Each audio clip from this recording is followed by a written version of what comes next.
ہادیوں رہنما ہمارے علماء، ہو کبھی درپیش جو کوئی مسئلہ، پوچھ لے حاضر ہو ہم ان کی بارگاہ۔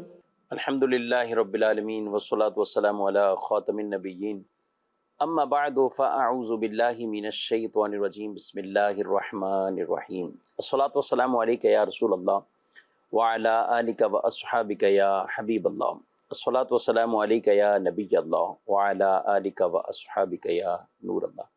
مدنی چینل کے ناظرین، پروگرام دارالافتاء اہل سنت میں آپ کو خوش آمدید کہتے ہیں، مرحبا کہتے ہیں۔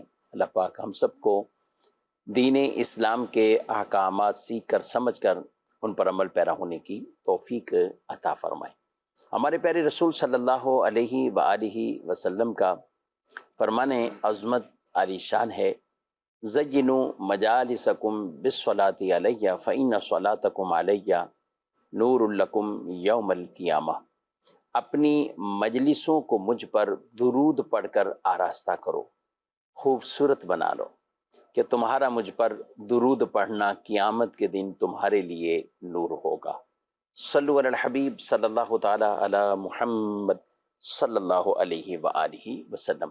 ناظرین کرام، اس پروگرام میں آپ کے سوالات شامل کیے جاتے ہیں۔ اول تاخیر آپ شامل رہیں گے تو انشاءاللہ العزیز بہت سے دینی شرعی مسائل اور ان کے جوابات آپ کو سیکھنے کو ملیں گے۔ آج کے اس پروگرام میں ہمارے ساتھ شامل ہے مفتی محمد کفیل رضا تاری صاحب، ان کو بھی خوش آمدید کہتے ہیں۔ جزاک اللہ۔ کیسے مزاج گرامی؟ الحمدللہ علی کل حال۔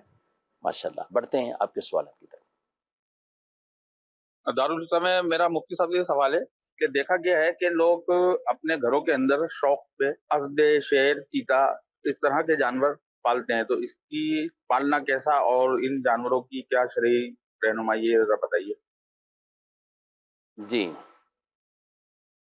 بسم اللہ الرحمن الرحیم۔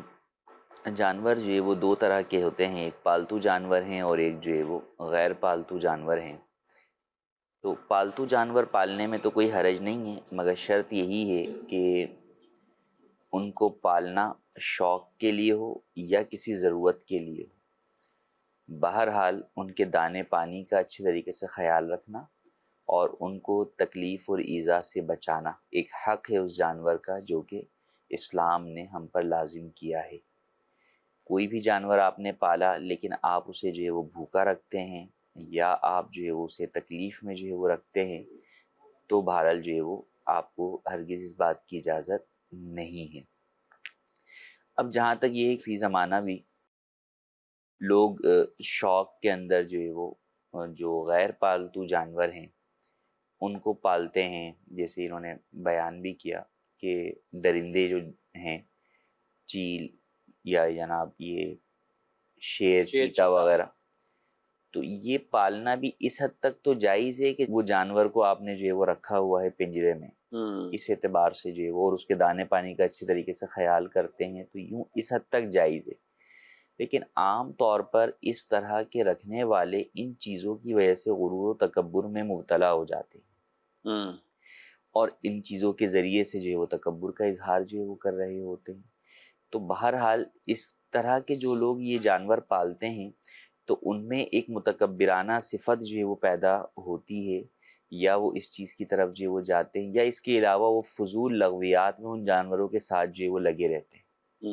تو یہ چیز بہرحال جو ہے وہ اسلام کو مطلوب نہیں ہے اور یہ پسندیدہ چیز نہیں ہے۔ تکبر سے ہر مسلمان کو ویسے ہی جو ہے وہ بچنا ضروری ہے، تو ان چیزوں سے اس اعتبار سے بچنا بہرحال چاہیے۔ دیکھیں نا، چیتے کی کھال کے بارے میں علماء نے یہ فرمایا کہ اس کے اوپر بیٹھنے والے میں تکبر پیدا ہوتا ہے، یعنی صرف وہ کھال ظاہر کر رہا ہے، حال ظاہر کر رہا ہے، اس کے اوپر بیٹھ رہا ہے، تو اس کی صفات میں سے یہ ہے کہ جناب جو ہے وہ آدمی میں تکبر جو ہے وہ پیدا ہوتا ہے، جبکہ بکری کی کھال پر بیٹھنے والے میں تواضع پیدا ہوتا ہے۔ جی بالکل۔ تو اب جو ایک مرا ہوا جانور ہے اس کی کھال کا یہ ہے، تو جو اپنے ساتھ لے کر اس جانور کو گھوم رہا ہے یا اس جانور کے ساتھ جو ہے وہ اپنے آپ کو جو ہے وہ ظاہر کر رہا ہے، اس جانور کے ساتھ جو ہے وہ اپنی ویڈیوز بنوا رہا ہے، تو اس کے اندر یہ چیزیں جو ہے وہ بہرحال خواہی ناخواہی پائی جاتی ہیں۔ پھر فی زمانہ قانونی اعتبار سے بھی کئی جگہوں پر منع ہوتا ہے، اور ایسی چیزیں نقصان دہ بھی جو ہے وہ ہوتی ہیں کہ یہ جانور نقصان جو ہے وہ پہنچاتے ہیں، کبھی آپ کو کبھی دوسرے کو جو ہے وہ نقصان پہنچاتے ہیں. تو اس لیے بچنا جو ہے وہ چاہیے حتی الامکان کہ ان کا کوئی فائدہ جو ہے وہ نہیں ہے. اچھا یہاں پہ یہ ہے کہ جیسے آپ نے کہا ایک چیز تو تکبر ہے، دوسرا ان چیزوں کے اب استعمال بھی لوگوں نے لینا شروع کر دیے نا.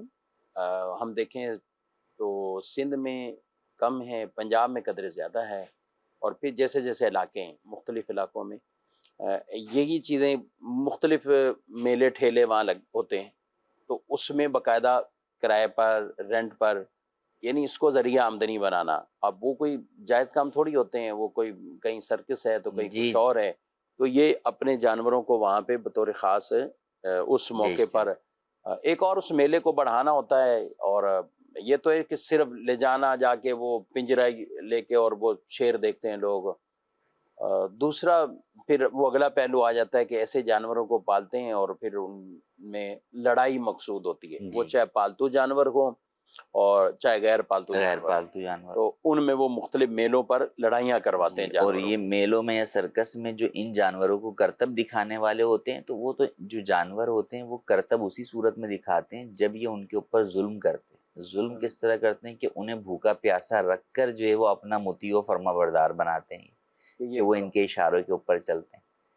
تو یوں جانور کو جو ہے وہ بھوکا پیاسا رکھنا یہی جائز نہیں ہے، چاہے آپ کرتب کے لیے رکھ رہے ہوں یا اس کو اپنے اشاروں پہ نچانے کے لیے جو ہے وہ کر رہے ہوں، تو اس اعتبار سے بھی جائز نہیں ہے. اور یہ بھی آپ نے صحیح کہا کہ پالتو جانوروں کے اندر بھی کئی دفعہ ایسا ہوتا ہے کہ لوگ جو ہے وہ لڑاتے ہیں، مرغوں کو لڑاتے ہیں تو جناب کتوں کو لڑا رہے ہیں، اب تو اور تو پتہ نہیں باقاعدہ چیزوں کو لڑا رہے ہیں.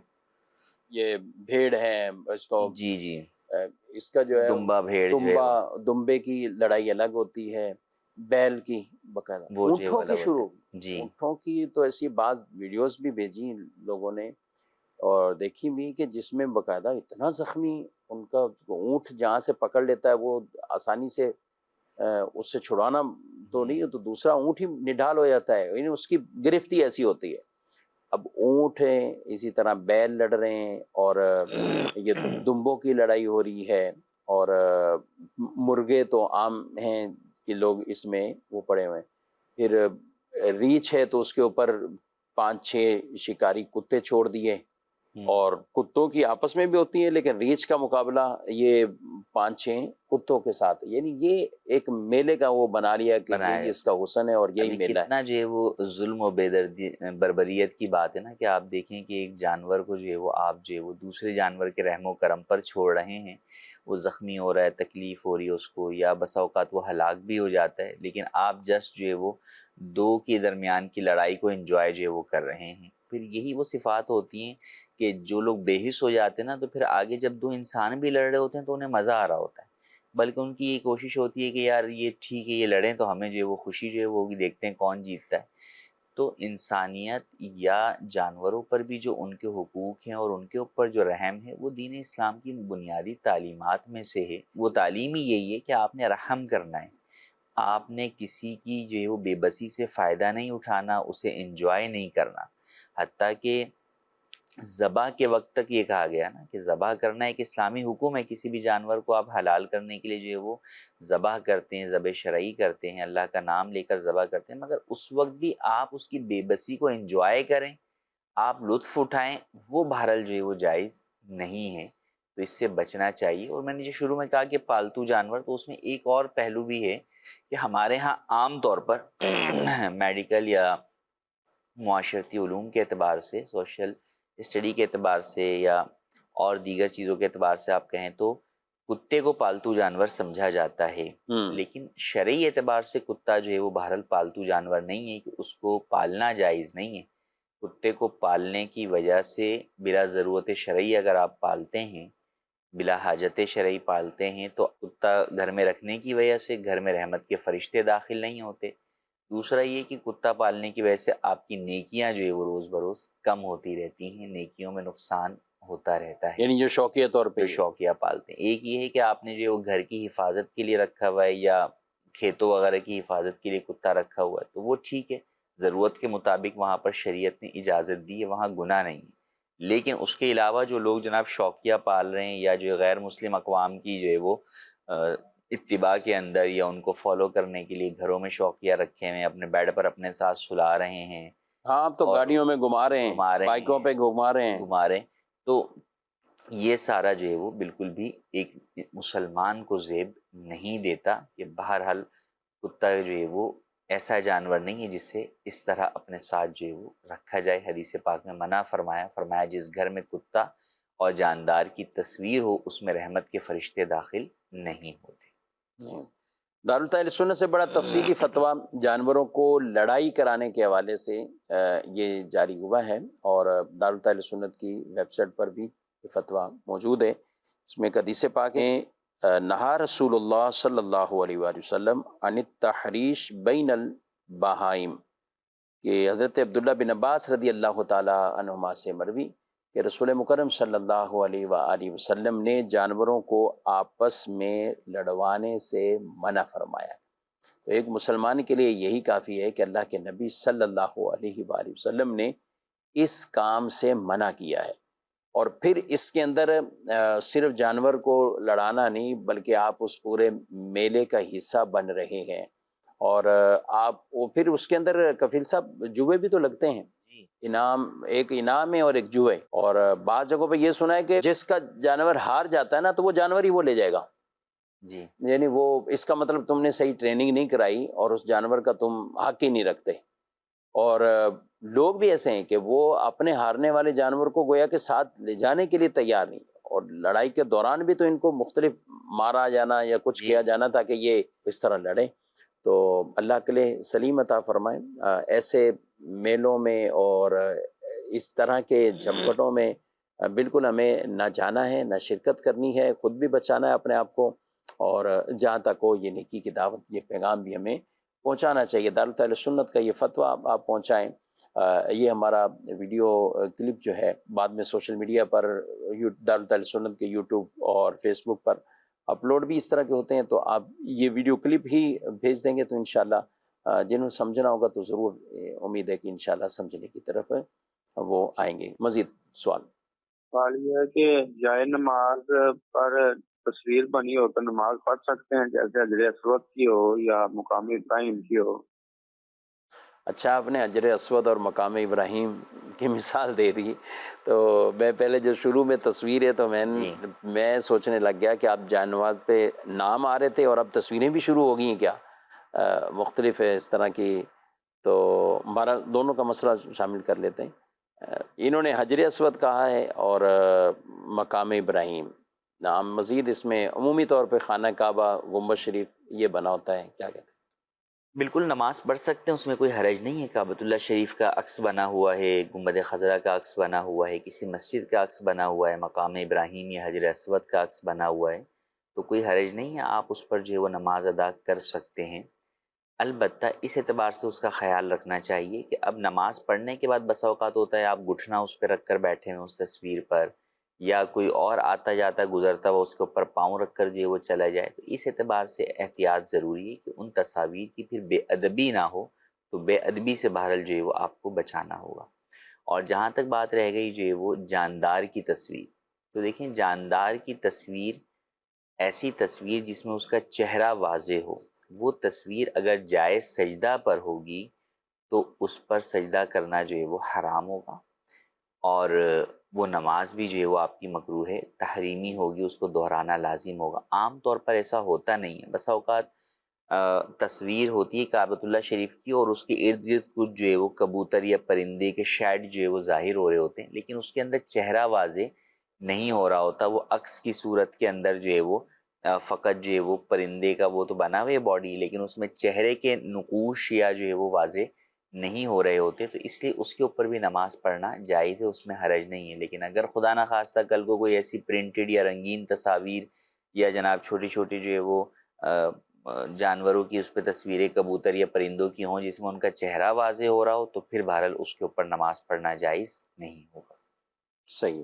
نام جو لکھ رہے ہیں وہ آج کل آ رہا ہے جائے نمازوں پہ نام لکھوائیں اپنا، تو بڑے شوق سے لوگ لے رہے ہیں. جی، اور وہ جائے نماز تو بعض تو ہلکی کوالٹی کے ہوتے ہیں، پیسے بھی کم ہی لے رہے ہوتے ہیں، لیکن وہ نام کی وجہ سے لے رہے ہیں تو کیا ہونا چاہیے؟ بچیوں کو بڑا شوق ہو جاتا ہے. نام میں جو ہے وہ بات وہی ہے کہ نام تو آپ لکھوا لیں گے، نام لکھی ہوئی جائے نماز پہ اگر نماز پڑھیں گے تو نماز تو ہو جائے گی، اس میں کوئی حرج نہیں ہے، لیکن وہی کہ پھر اس نام کا آپ کو احترام کرنا ہوگا. اب اگر حروف تہجی نام کی ہے وجہ حروف سے. تہجی بھی ہیں، پھر بسا اوقات مقدس نام بھی ہوتے ہیں. ہاں تو اب تو اس کے اوپر پیر پڑنا یا اس کے اوپر جو ہے وہ کسی اور کا جو ہے وہ چڑھنا، تو وہ بہرحال جو ہے وہ بے ادبی سے اس کو بچانا ہوگا. اور نہ ہی دیں، اس طرح کے نہ رواج ڈالیں اور نہ ہونے چاہیے. آپ ایسے بالکل ناموں والے استعمال نہ کریں، نہ کسی کو اس طرح کا گفٹ دیں. اور یہ بھی ایک شوقیہ ہوتا ہے، اور ایک آدھ دفعہ کی لے لیا اور اس کے بعد وہ پھر وہی بے ادبی والے معاملات شروع ہو جاتے ہیں. جائے نماز بڑا لوگ تحفے میں دیتے ہیں کفیل بھائی. ایک لوگوں میں رجحان ہوتا ہے جائے نماز تحفے میں. نا اچھا، کسی کی شادی میں جا رہے ہیں تو ان کو بھی جائے نماز دے رہے ہیں، اور حج عمرے سے آئے ہیں تب بھی جائے نماز تحفے کے اندر. ہونا کیا چاہیے؟ لیکن تحفہ تو بہرحال جو ہے وہ ہر بندہ سامنے والے کو کوئی بھی چیز تحفے میں دے سکتا ہے. عام طور پہ موقع مناسبت سے تحائف دیے جاتے ہیں. دینی محافل یا دینی ایونٹ ہوتے ہیں، اس کے اوپر آدمی جو ہے وہ دینی چیزیں جو ہے وہ گفٹ جو ہے وہ کر رہا ہوتا ہے. اس میں جیسے عمرے سے واپسی پہ عام طور پہ لوگ یا تو تسبیح دیتے ہیں، ٹوپی دیتے ہیں، عطر دیتے ہیں، اور جائے نماز بھی جو ہے وہ اس کو دیتے ہیں، ہدیہ ہی بولتے ہیں نا. اور اسے ہدیہ ہی جو ہے وہ بولتے ہیں. تو اس اعتبار سے تو ٹھیک ہے، اس میں کوئی حرج جو ہے وہ نہیں ہے. لیکن اصل یہ ہے کہ جو دے رہے ہیں اور جو لے رہے ہیں وہ یہ دیکھ لیں کہ جائے نماز کا کرنا کیا ہے. اصل تو نماز پڑھنی ہے نا. تو اس اعتبار سے ایک طریقے کا صدقہ جاریہ بھی ہے کہ جو میری جائے نماز کے اوپر نماز پڑھتا رہے گا تو مجھے بھی ثواب جو ہے وہ ملتا رہے گا اس کا. لیکن وہی کہ وہ پڑھے جب نا، تو اب ایک پڑھے جب، یا پھر ہے ایسے کہ آپ کو پتہ ہے کہ وہ پہلے سے ہی ایک نمازی چلتا ہوا آ رہا ہے، ٹھیک ہے، کہ ان کے گھر میں نماز کا ہی تصور ہے، نماز کے علاوہ نہیں. تو اس کا مطلب جو نماز پڑھ رہا ہے تو جائے نماز بھی ہوگی. اب جائے نماز کوئی ایک سال میں ختم تو نہیں ہو جاتی. جی بعض کا تو ہمارے گھروں میں جائے نمازیں ہوتی ہیں تو وہ سال سال سے جی چل رہی ہوتی ٹھیک ہے، اس کو آدمی اپڈیٹ کر لیتا ہے یا کوئی اور اس طرح کی لیتا ہے. لیکن بعض ایسی چیزیں ہوتی ہیں نا جو پرانی ہو جاتی ہیں نا، تو اس پہ ریلیکس آدمی رہتا ہے پڑھنے میں، ہر چیز میں. اور ابھی نئے نئے قالین کی جائے نمازیں بعض اوقات ایسی ہوتی ہے کہ سجدہ بھی کرے نا تو وہ چبھن سی محسوس ہوتی ایسے ہے ہی. ابتداء نہیں نا، تو اس میں وہ کیفیت بھی. اب جائے نماز ہی دینا، امام صاحب کو جائے نماز دینا، کوئی دینی آدمی اس کو جائے نماز دینا. پچھلے دنوں ایک کیا کسی کی بیٹی کی شادی، تو کہہ رہے ہیں ہمارے یہاں بھی وہ دینی گھرانہ ہے، تو کہا جائے نماز ان لوگوں نے بہت دی کہ یہ جائے نماز، یہ جائے نماز. تو اب وہ بیٹی کو کتنی جائے نمازیں دیں گے؟ تو اب ایسے مواقع پر یہ کیا آپ کہتے چلیں آپ؟ اس میں مشورہ تو یہی ہے کہ دیکھیں، اب آپ وہ چیز دیں جو سامنے والے کے استعمال کے اندر جو ہے وہ آئے، اور اس کے لیے جو ہے وہ فائدہ مند بھی جو ہے وہ ہو.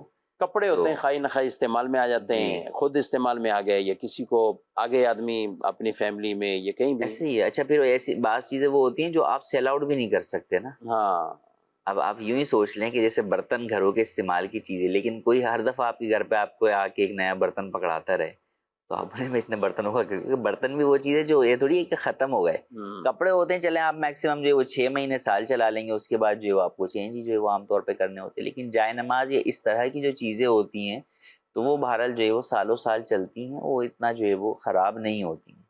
تو اس لیے جو ہے وہ چاہیے کہ ہم وہ چیز دیں کہ جو، یعنی اگر آپ یوں بھی دینا چاہ رہے ہیں کہ یار وہ سامنے والا یاد رکھے مجھے، تو بھی وہی چیزیں جو بار بار ہاتھ میں آئے گی تو وہ یاد بھی آپ جو وہ آتے رہیں گے. تو اس لیے مناسب یہ ہے کہ ایسی چیز تحفے میں دینی چاہیے جو سامنے والے کی ضرورت اور حاجت کے مطابق. بہرحال تحفہ دینا چاہیے، اور اس سے نبی پاک صلی اللہ علیہ وسلم کی حدیث ہے تحفہ دو لو کہ اس سے تمہیں باہمی محبت پیدا ہوگی.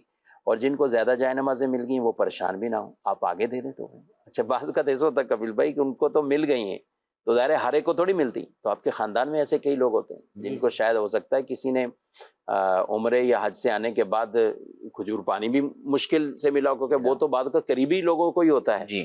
تو اس لیے آپ کا تعلق زیادہ ہے ارد گرد کافی لوگوں سے، تو آپ کو جائے نمازیں زیادہ مل گئی تو آپ جائے نمازیں تحفے میں دیں. یہ آپ کی طرف سے تحفہ ہو جائے گا ان کو، اور انشاءاللہ آپ کو بھی ثواب ملے گا، جنہوں نے دیا ہے ان کو بھی ثواب ملتا رہے گا. ہم نے ایک جنرل گفتگو کی ہے کہ دینا کیا چاہیے. اس طرح مساجد کے اندر لوگ عموماً جیسے ہی کسی کا انتقال ہوتا ہے وہ قرآن پاک کا سیٹ لے کر آ جاتے ہیں کہ یہ مسجد میں رکھ لیں، یہ مسجد میں رکھ لیں. تو اس کے لیے بھی آپ قرآن رکھنا ٹھیک ہے، لیکن اس مسجد کا پھر انتخاب کریں کہ جہاں پہ ضرورت بھی ہو ایسی، اور جہاں بچے ہیں، یا بہتر یہی ہے، میں آپ کو مشورہ دوں گا کہ آپ کسی قریبی اپنے مدرسۃ المدینہ میں چلے جائیں، جامعۃ المدینہ میں چلے جائیں، اور کسی بھی اپنے اہل سنت کے مساجد مدارس میں آپ جائیں تو ان سے آپ پوچھ لیں کہ آپ کے بچوں کو کیا ضرورت ہے۔ اگر وہ کہیں قرآن پاک ہے تو قرآن بھی مدرسوں میں خاص نسخہ استعمال ہوتا ہے، تو آپ وہ بتائیں کہ بھئی یہ ہمیں چاہیے، تو آپ اس کے 20 کی جگہ 50 لے کر دے دیں، آپ کو انشاءاللہ ثواب ملے گا۔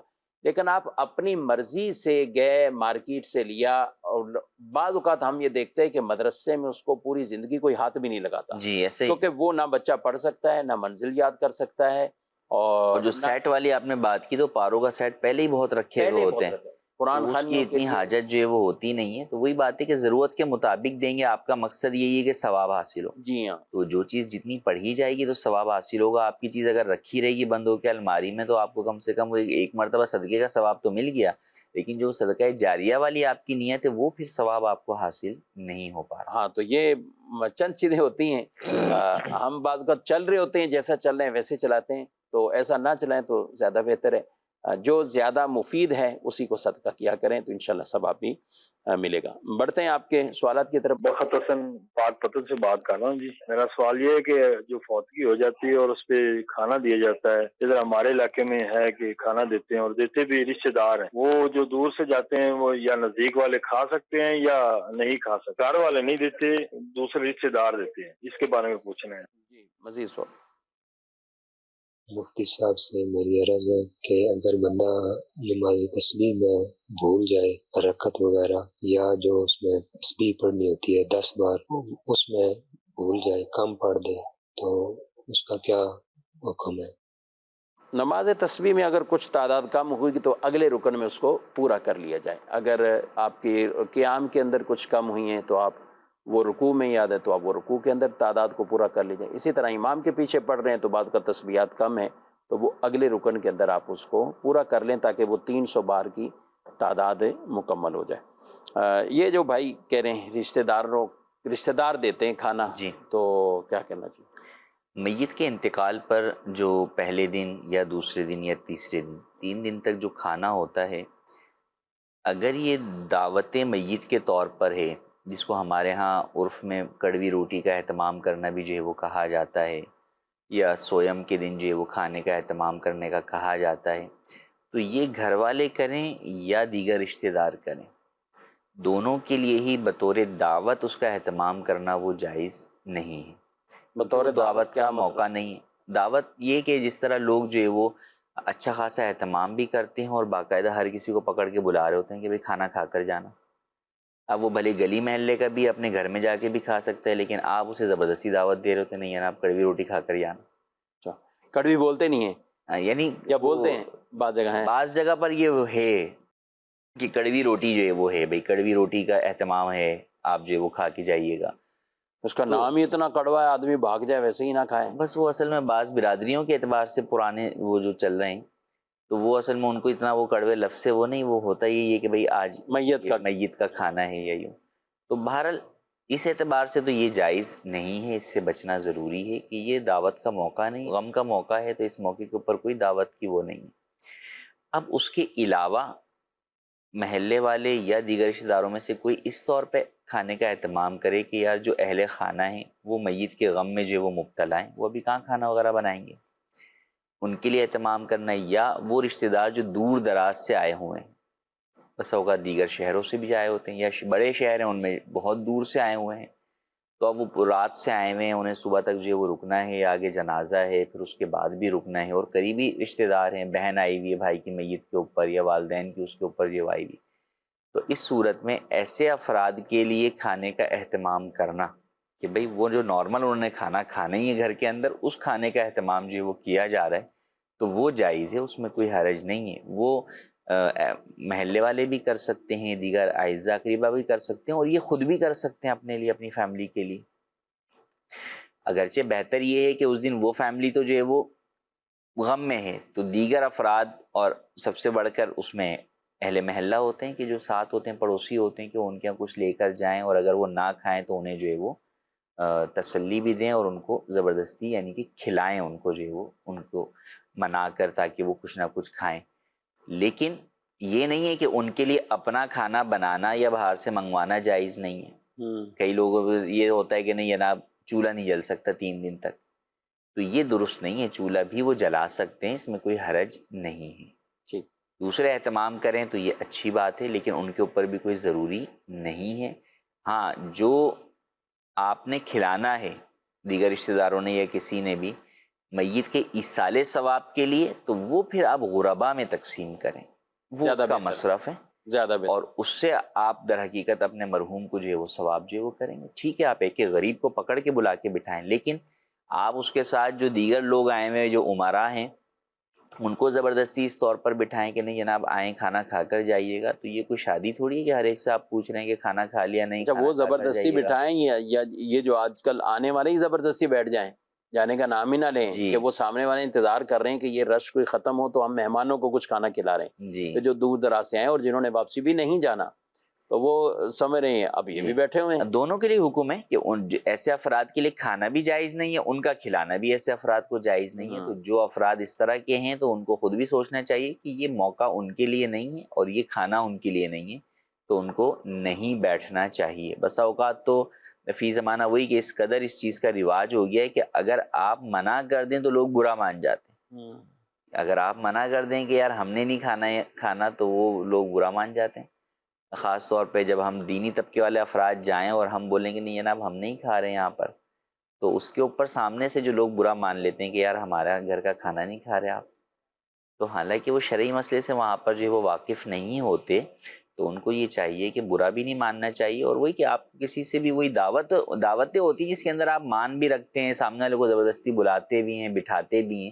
جب یہ دعوت کا موقع نہیں ہے تو پھر ایسی صورت میں صرف حاجت کے تحت جو افراد ہیں آپ انہیں جو ہے وہ کھلائیں گے، اور باقی جو کھلانا ہے وہ آپ غربا میں جو ہے وہ تصدق کریں. انشاءاللہ اس سے آپ کے مرحوم کو ثواب ملے گا. لیکن وہ تصدق بھی آپ کو اپنے مال میں سے کرنا ہے، مرحوم کے مال میں سے نہیں کرنا. کہ مرحوم کا مال تو ہو گیا ترکہ، اور ترکے میں اب ہو گیا ورثہ کا حق. صحیح. وہ ورثہ کی اجازت کے بغیر نہیں ہو سکتا، اور اجازت بھی ان کی اسی وقت قابل قبول ہوگی جبکہ ان میں کوئی نابالغ نہ ہو. اگر کوئی نابالغ ہوا تو پھر بہرحال جو اس کا حصہ بنتا ہے اس میں سے وہ اخراجات نہیں کیے جا سکتے. مزید میرا دارالفتاء اہل سنت سے سوال ہے کہ چڑیاں گھونسلہ بناتی ہیں دکان میں، تو ان کی وجہ سے گند پڑتا ہے، گھونسلہ بنانے سے تنکے وغیرہ نیچے گر رہے ہیں، تو اس حوالے سے میری رہنمائی فرمائیں کہ ان کو گھونسلہ بنانے دوں یا اتار دوں تاکہ وہ اپنی محفوظ جگہ پر ہی گھونسلہ بنائے. جزاک اللہ خیرہ. اتار سکتے ہیں، اس میں حرج نہیں ہے. البتہ اس میں یہ ہے کہ تھوڑا سا خیال رکھنا چاہیے. بسا اوقات جو وہ انڈے دے دیتی ہے، بچے نکل آتے ہیں یا بچے چھوٹے ہوتے ہیں کہ وہ اڑ نہیں سکتے، اس وقت اس کا گھونسلہ نہ توڑا جائے. جب بچے اڑنے کے قابل ہو گئے یا آپ کو دکھ رہا ہے کہ ابھی چڑیا آنا شروع ہوئی ہے، تو یہ ایک دن میں گھونسلہ بن جاتا ہے. وہ ایک ایک تنکا لا کے جمع کرتی ہے پھر گھونسلہ بناتی ہے، تو اس وقت ہی آپ اس کو جو ہے وہ ہٹا دیں تو وہ ٹھیک ہے، اس میں کوئی حرج نہیں ہے. لیکن جب ایسی سچویشن ہے کہ اب اس نے انڈے دے دیے ہیں، اب بچے نکلنے والے ہیں یا بچے نکل گئے ہیں، چھوٹے ہیں، وہ اڑ نہیں سکتے، تو اس وقت بہرحال اس کا جو ہے وہ گھونسلہ نہیں توڑنا چاہیے. کبوتروں کا بھی یہی مسئلہ ہے. جی کبوتریاں بھی اور بعض ایسی جگہ پہ وہ ڈیرا لگا لیتے ہیں، ان کو بھگانا مشکل ہو جاتا ہے. مساجد میں ہوتا ہے بس اوقات، اور پھر جو ہے وہ اس کی وجہ سے وہ ان کی بیٹ ہوتی ہے، اس کی وجہ سے مسجد کی قالین دیگر سب چیزیں خراب ہو رہی ہوتی ہیں، گندی ہو رہی ہوتی ہیں. بعض اوقات جو صحن ہوتے ہیں مساجد کے، اور یا ان کو کھلی ڈلی جگہ، ویسے ہی کبوتروں کو ایسا لگتا ہے کہ زیادہ اس کی طرف رجحان ہے، کہیں نہ کہیں اوپر ایسی جگہ پہ. اب وہاں سے ہر وقت اڑانا اتنا مشکل کام ہے. محرابیں بنی ہوتی ہیں بعض اوقات مسجد کے ایلیویشن پہ، اب وہ بنی ہوئی ہے تو بڑی سائے دار جگہ بھی ہے اور آرام سے بیٹھ گیا وہاں پہ. تو خادمین بیچارے صفائیاں کر کر کے، اب بیٹھیں آ رہی ہیں وہ نیچے فرش پر ہوتی ہیں، تو اب وضو کر کے آ رہے ہیں تو لوگ تبھی بھی مختلف وساوس کا ظاہر شکار ہوتے ہیں، صاف تو کرنا ہوتا ہے، تو اس لیے وہ پریشانی ہو جاتی ہے. تو ان چیزوں کا خیال رکھتے ہوئے بہرحال ان کو ان جگہ سے کر سکتے ہیں. جہاں لوگ دانہ زیادہ ڈالنا شروع کر دیتے ہیں نا، کچھ نہ کچھ پہلے ہوتا ہے کہ چلیں آپ یہاں دانہ ڈالیں. ہم دیکھتے ہیں ایسی چورنگی یا ایسی جگہ پہ تو وہاں کبوتروں کا یا ایسے پرندوں کا رش لگ جاتا ہے. پرندوں کو دانہ ڈالنا چاہیے، منع نہیں کرتے، دانہ چاہیے تو، بلکہ ہر تر جگر کے اندر یہ نیکی ہے، یہ صدقہ ہے، تو ڈالنا چاہیے۔ البتہ جو ایسی جگہ ہوتی ہیں، مساجد ہو گئے یا اس طرح کی جو جگہ ہیں، تو یہاں پر ظاہر صفائی بھی بہت زیادہ مطلوب ہوتی ہے، تو اس لیے ان چیزوں کے پیش نظر کہتے ہیں کہ ان کو کہیں اور ہی شفٹ کیا جائے تاکہ یوں زیادہ بیٹھے نہ اور گندگی وغیرہ اس طرح کی چیزوں سے بچا جا سکے۔ مزید سوال۔ میرا مفتی صاحب کی بارگاہ میں یہ سوال عرض ہے کہ اگر بندہ عصر کی سنتوں میں ثنا پڑھنا بھول جائے تیسری رکعت میں تو کیا کرے؟ اگر دایاں ہاتھ نہیں ہے، کٹا ہوا ہے، تو کیا تشہد پر بائیں ہاتھ کی انگلی اٹھا سکتا ہے؟ جزاک اللہ خیرہ۔ جی، ثنا پڑھنا بھول گئے سنت غیر موقدہ میں، تو اس میں کوئی سجدہ سہو وغیرہ لازم نہیں ہے، آپ کی نماز جو ہے وہ اس کے بغیر بھی ہو جائے گی، کوئی سجدہ سہو لازم نہیں ہے۔ دایاں ہاتھ کٹا ہوا ہے، جی ہاں، تو الٹے ہاتھ کی انگلی اٹھانا جو ہے وہ اس کے لیے کوئی ضروری نہیں ہے، سنت جو ہے وہ سیدھے ہاتھ کی انگلی ہے، تو لہٰذا جب وہ موجود نہیں ہے تو انگلی اٹھانا اس کے لیے کوئی ضروری نہیں۔ ٹھیک، مزید۔ جب جماعت کھڑی ہو چکی ہو تو اس وقت چھوٹا بچہ آ جائے تو کیا باقیوں کی سب کی نماز ہو جائے گی؟ کیونکہ وہ اس میں ایک نابالغ بچہ آ گیا تو سب کی سب قطع ہو جائے گی، اس طرح سے کیا باقی کی نماز مکروہ تحریمی تو نہیں ہوگی؟ جی، بچہ خود ہی آ گیا تو جی، بچے کے اب آنے انہوں نے یہ نہیں بتایا سمجھدار ہے کتنی جی، کیفیت والا۔ بچے کے آنے کی وجہ سے نمازیوں کی نماز میں خلل واقع نہیں ہوتا یا ان کی نماز مکروہ نہیں ہوتی۔ صف کے احکام میں یہ کہ بچوں کی صف بعد میں بنائی جائے، اور پھر اگر جو قطع صف والی بات کی وہ اس وقت ہوتے ہیں قطع صف جبکہ وہ بچہ ناسمجھ ہو، وہ نماز ہی نہیں پڑھ رہا، اچھل کود کر رہا ہے، اس کو نماز پتہ ہی نہیں کیا ہوتی اور وہ بیچ میں آگے کھڑا ہو گیا تو قطع صف بنتا ہے۔ لیکن اگر وہ بچہ سمجھدار ہے تو ایسی صورت کے اندر اس کے کھڑے ہونے سے قطع صف نہیں ہوگا بلکہ نماز بھی ہو جائے گی، بلکہ یہاں تک کہا گیا کہ اگر بچہ ایک ہی ہے تو وہ بڑے افراد کی صف میں ہی جو ہے وہ کھڑا ہوگا، ہاں ایک سے زائد ہیں تو پھر ان کی صف جو ہے وہ پیچھے علیحدہ بننی چاہیے۔ صحیح، مزید سوال۔ میرا مفتی صاحب سے یہ سوال ہے کہ فجر کی سنتیں چھوٹ جائیں تو بعد میں کون سے ٹائم پڑھنا چاہیے؟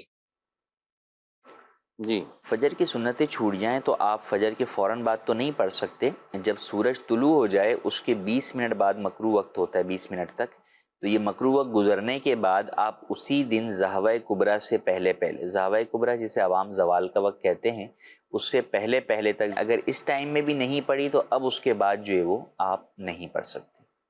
ایس ایم ایس کا تو کافی زیادہ جو شروع ہوتے ہیں ماشاءاللہ آتے رہتے ہیں، لیکن الحمدللہ اپنے اس پروگرام میں جب بھی آپ شرکت کرتے دائرے اس میں کم از کم 15-20 مسائل مختلف انداز سے وہ ڈسکس کیے جاتے ہیں۔ مقصد یہی ہے کہ دین اسلام کی تعلیمات کو ہم سیکھیں، سمجھیں اور اس کے مطابق ہم ان پر عمل پیرا ہو۔ اللہ پاک ہم سب کے علم میں برکت عطا فرمائے، علم نافع کی دولت عطا فرمائے۔ پروگرام کا وقت اپنے اختتام کو پہنچا ہے، آپ سے اجازت چاہتے ہیں، فی امان اللہ۔ ہادیو رہنما ہمارے علماء، ہو کبھی درپیش جو کوئی مسئلہ، پوچھ لیں حاضر ہو ہم ان کی بارگاہ،